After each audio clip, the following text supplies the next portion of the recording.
From the Aishin Broadcast Studio, it's the Executive Spotlight.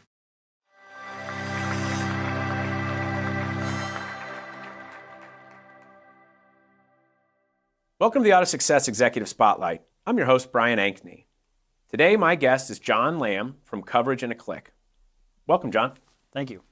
Let's get started with a little bit about you. Can you tell me a little bit about yourself and the career path that led you to where you are today? Yeah, sure. I actually got started like most people do in this business, is selling cars. My very first job was selling Hondas for a group. It was called AutoWay, which is now AutoNation. Did that for a couple years, partnered up with a dealer that I had met at the auctions, started an independent car lot. Really about the time when online retailing was just coming into fruition. This is when Auto Trader was still coming around as a magazine. So really embraced the internet, and then we had our first slowdown of my career, and we shut down the lot, and I went to work for a company called Cobalt. And then from Cobalt, we were consulting with OEMs, primarily Infiniti and Nissan dealers. And from there, got back into retail from an existing client relationship, ran a large group that was based in Atlanta, and from there went to go work on the advertising side. Been there pretty much ever since. Ran a company called More and Scary, which is one of the largest advertising agencies in the country at the time. It's now called Affinif. It's been acquired.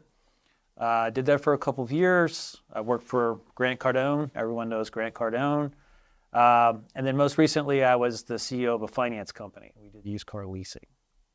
And today I'm here to talk a little bit about our first service product, my first foray into service, actually. Cool. You've had a lot of your career has moved around in the advertising space and marketing space for dealerships.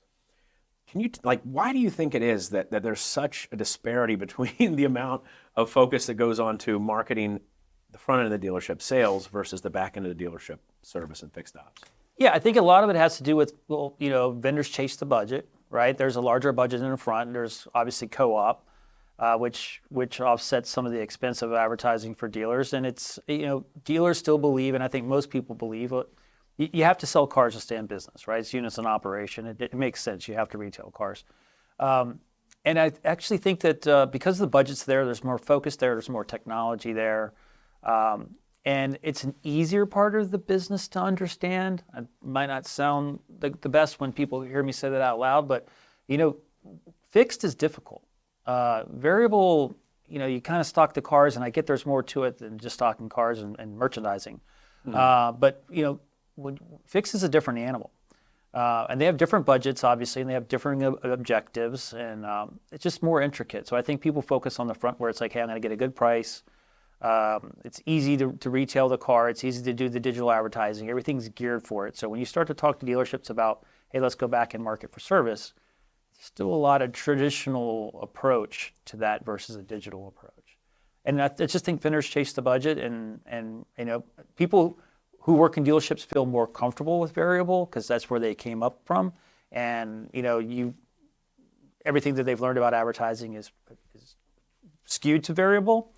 So I think that's what causes it. And it's been like that way forever. So like I kind of was telling you in your office, like I probably know 1,000 general managers, 100 dealers. I know 2 or 3 service directors. Yeah. And I've been at this over 20 years. Just lately with this marketplace that we launched, how we got ingrained in service.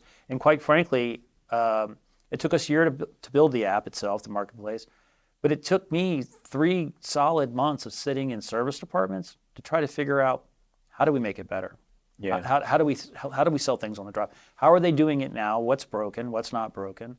And make it better. And I think a lot of people who are in advertising, they don't have the time, or they don't have the knowledge to go back into service and learn it before they start marketing for it or even building technology for it.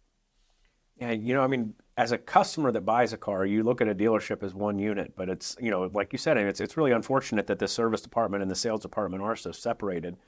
Have you ever been to a dealership or worked with a dealership where the service manager and the sales manager or general sales manager planned their marketing together? As a client, no. I've been in retail meetings before, like manager meetings, obviously, where the 2 of them are in there and going over some ideas that they're throwing off of each other. But from an agency standpoint and as a consultant standpoint, you never rarely ever engage with anyone from service. And if it was something that was, predetermined or finite, like, hey, I need to get more quick lube business. Like, what are your thoughts? But there's not a joint effort there by any means, in my opinion, that I haven't seen.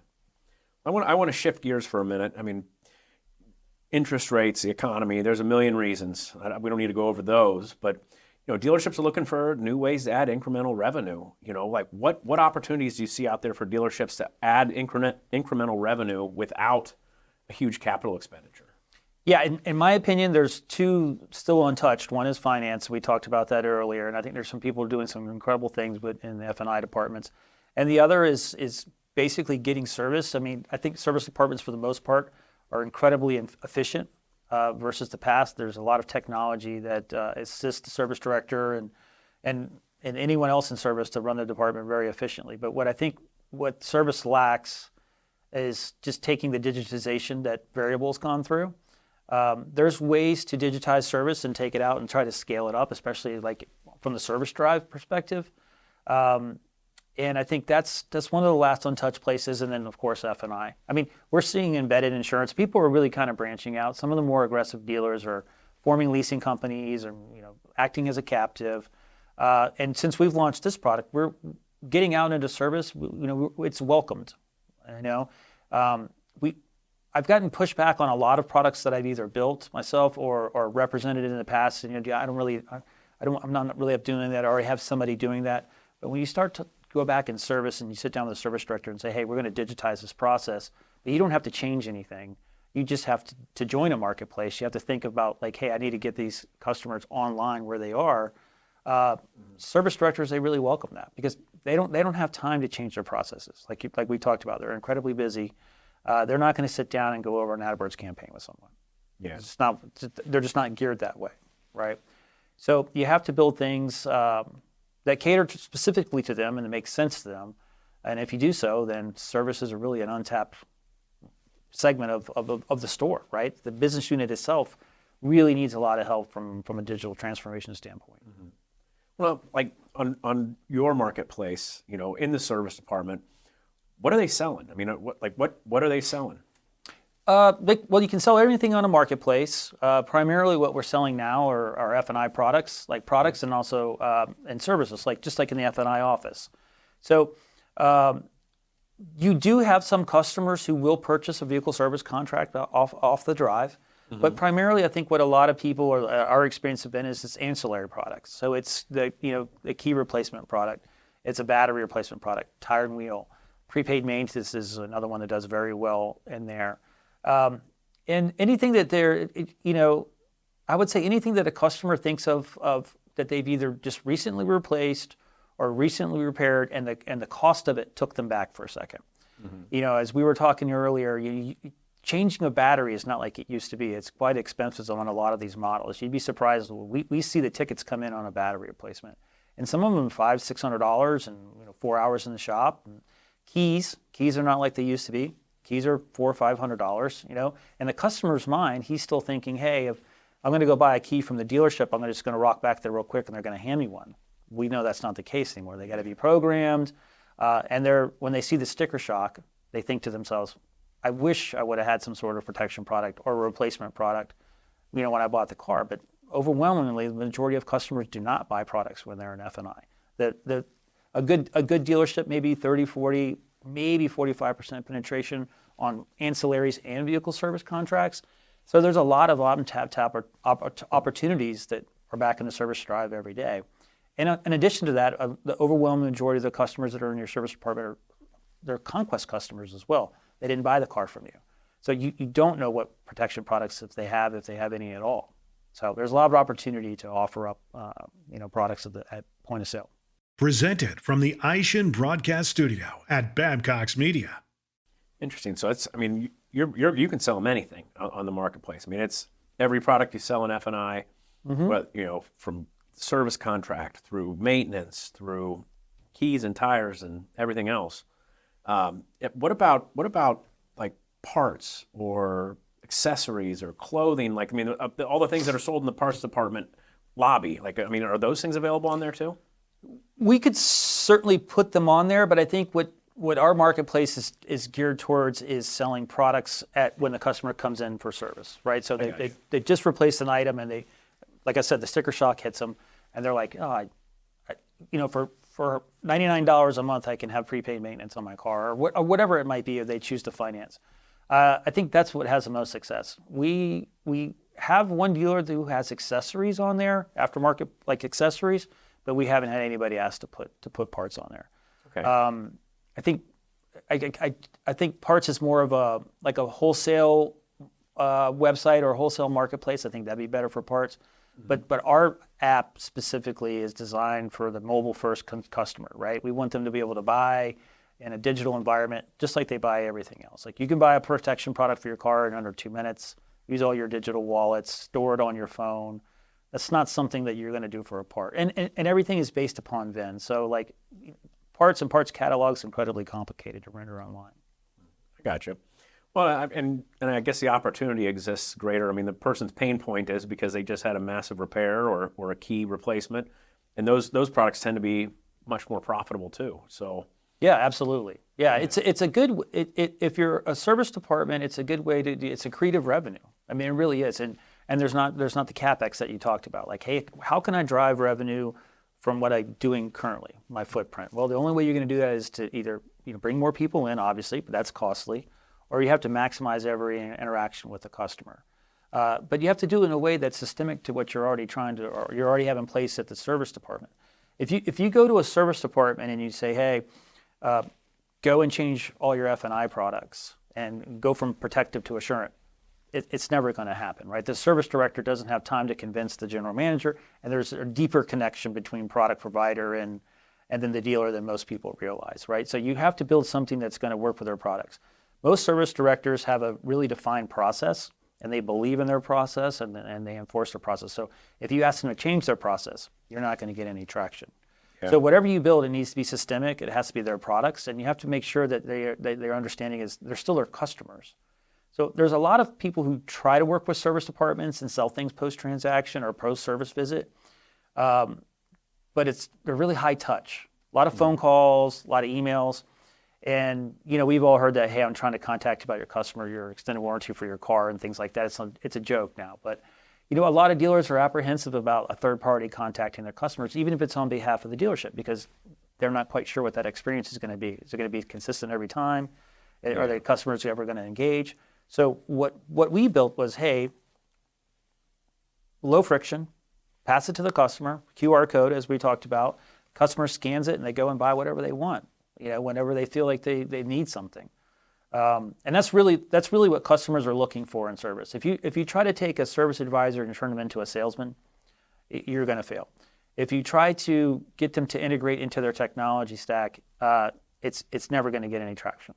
It's going to die off. You'll have tremendous success for a week.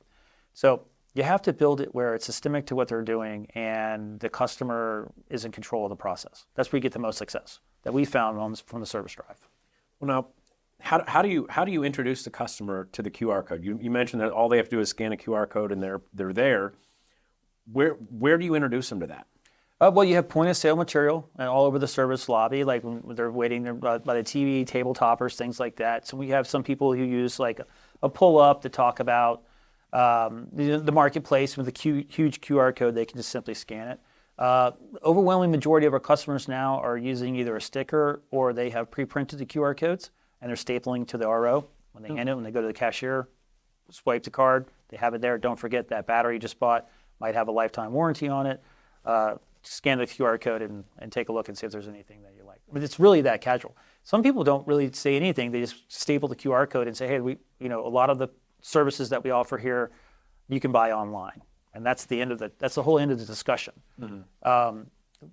The customers are inquisitive anyways, so they're going to scan and try to see what's on there, especially if they just had the repair. So when you think about that, when you're coming in for a car and you're buying an F&I product, by the time you get into the F&I department, you're either taxed, you're a little tired, or your guard's up, right? It's like people say, don't buy anything when you go to the next location. Like you've been conditioned to that. Or you're just exhausted, right? It's taken so long, unfortunately, and that could be the case. But when you're back there at service, you don't need to be prompted to scan a QR code. We're not trying to change that process or get the customer to think, okay, this is another opportunity they're just going to try to upsell me.